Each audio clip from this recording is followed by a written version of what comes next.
Is it time, and we can come up with an editorial stance here, guys, I'm willing to put this out there on the podcast, that we end the term Big Six? Because you've got Manchester United in 13th and you've got Tottenham in 15th, and we're talking about the brilliance of Brighton, who are in ninth. Brighton are in 9th and they're brilliant. Aston Villa, who we're going to come and talk about in a minute. Newcastle in 5th. Bournemouth in 7th. Nottingham Forest up near the top of the table. Should we sack it off? We can have top six. We can talk about top six, but that's literally based on the table. But I'm saying we can put in an editorial stance now that we do away with the phrase Big Six. Here's another stat from Bill's column this morning. The combined points tally this season of Manchester United, Arsenal, Spurs, Man City and Chelsea is 7 lower than that of Nottingham Forest, Bournemouth, Brighton, Fulham and Brentford.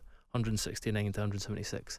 Those teams, that latter bunch of teams, have won more points than, as you say, members of the Big Six.